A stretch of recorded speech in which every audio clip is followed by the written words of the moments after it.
포항시가 문화예술단 내부의 성폭력 사실을 알고서도 별다른 조치를 취하지 않았습니다.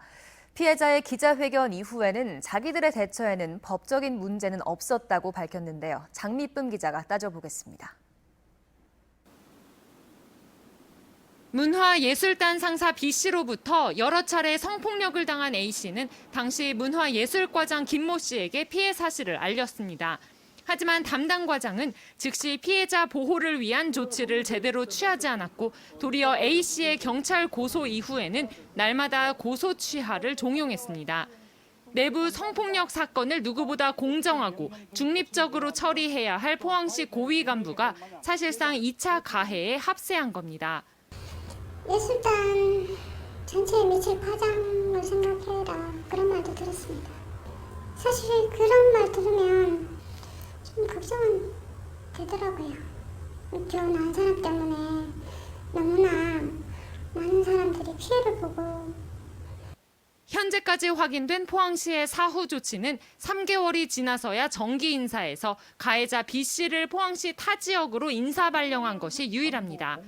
피해자와 가해자가 한 공간에서 3개월 동안 함께 근무하는 이해할 수 없는 상황이 지속됐고 이 기간 A씨의 고소 사실은 예술단 전체로 알려지면서 A씨는 직장 내 괴롭힘과 험담 등 2차 가해에 시달렸습니다.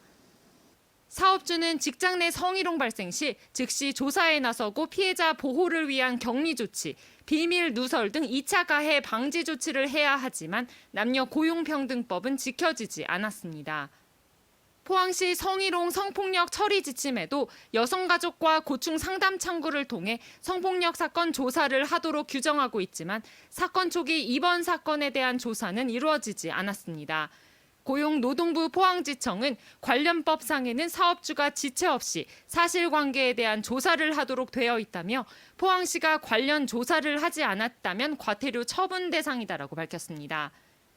이런데도 포항시는 성폭력 사건 은폐나 축소는 없었고 오히려 피해자 측을 상대로 법적 대응에 나서겠다며 적반하장식 행태를 보이고 있습니다.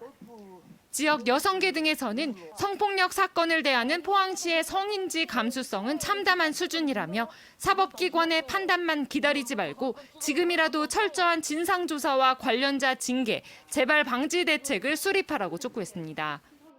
우리가 재발 방지 대책을 하겠다 또는 피해자에 대해서 보호 조치를 취하겠다라는 게 매뉴얼이고 포항시가 취해야 되는 입장인데도 불구하고 법정 대응하겠다라고 이야기하는 것 자체가 피해자의 입을 다물게 하는. 한편 포항시의 답변을 듣기 위해 취재진은 지난 20일부터 해당 부서와 관련 고위 공무원 등 5명에게 연락을 취하고 만남을 가지려 했지만 이들은 답변을 회피하거나 지난 18일 배포한 보도자료를 참고하라며 불성실한 태도로 일관했습니다. MBC 뉴스 장미쁨입니다.